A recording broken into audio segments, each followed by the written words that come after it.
Hero Raj Tarun తనను పెళ్లి చేసుకుంటానని మోసం చేశాడంటూ లావణ్య అనే యువతి నార్సింగ్ పోలీసులకు ఫిర్యాదు చేయడం తెలిసిందే. దీనిపై హీరో రాజ్ తరుణ్ స్పందించారు. ఇందులో తన తప్పేం లేదని, అందుకే ధైర్యంగా ముందుకు వచ్చి మాట్లాడుతున్నానని స్పష్టం చేశారు.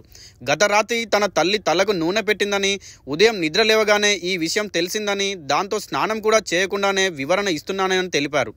ఆ అమ్మాయిని తాను మోసం చేశానడంలో నిజం లేదని అన్నారు. అయితే లావణ్యతో తాను రిలేషన్లో ఉన్నది నిజమేనని, 2014 నుంచి 2017 వరకు తాము సంబంధంలో ఉన్నామని రాజ్ తరుణ్ వెల్లడించారు. ఆ తర్వాత తమ మధ్య ఎలాంటి శారీరక సంబంధం కానీ మరే ఇతర సంబంధాలు కానీ లేవని స్పష్టం చేశారు. కానీ లావణ్య తనను బెదిరిస్తుండేదని, అయితే తాను పరువు కోసం ఇవన్నీ భరించానని తెలిపారు. ఆ తర్వాత ఆమె డ్రగ్స్ వాడడం మొదలుపెట్టిందని, ఆమెపై డ్రగ్స్ కేసు కూడా ఉందని వివరించారు. ఆ డ్రగ్స్ కేసు కూడా నేను పెట్టించానని ఆమె ఆరోపించింది. మరో అబ్బాయిని పెళ్లి చేసుకోవాలని ఆ విషయంలో పోలీస్ స్టేషన్ వరకు వెళ్ళింది. దానికి సంబంధించిన ఎఫ్ఐఆర్ను కూడా నేను సేకరించానని రాజ్ తరుణ్ వివరించారు. అతడి పేరు మస్తాన్ సాయి. లావణ్యను చావగొట్టాడు. అతడిపై కేసు పెట్టి మళ్ళీ అతనితోనే ఉంటుంది. అది కూడా నా ఇంట్లో. నేను ఆ ఇంట్లో నుంచి బయటికి వచ్చేశాను. ఎందుకంటే ఆమె అలవాట్లు, చేసే పనులు, ఆమె బుద్ధి ఏ రకంగానూ సమర్థనీయం కాదు. ఆమెది బ్లాక్మెయిల్ చేసే స్వభావం అని ఆరోపించారు. తాను లావణ్యను గుడిలో పెళ్లి చేసుకున్నానని చెప్పడం పచ్చి అబద్ధం అని రాజ్ తరుణ్ కొట్టిపారేశారు. ఇండస్ట్రీలో అందరికీ తెలిసిన నిజం ఏంటంటే, నేను జీవితంలో పెళ్లి చేసుకోకూడదని నిర్ణయించుకున్నానని వెల్లడించారు.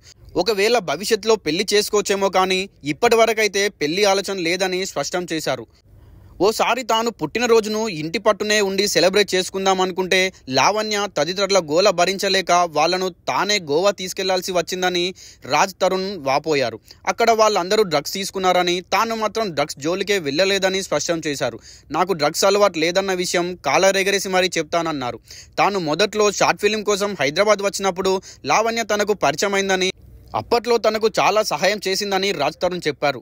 మొదట్లో లావణ్య చాలా మంచి అమ్మాయి అని, తనకు చాలా సాయపడిందని, ఆ కృతజ్ఞ భావంతోనే ఆమె ఎన్ని చేసినా భరించానని తెలిపారు.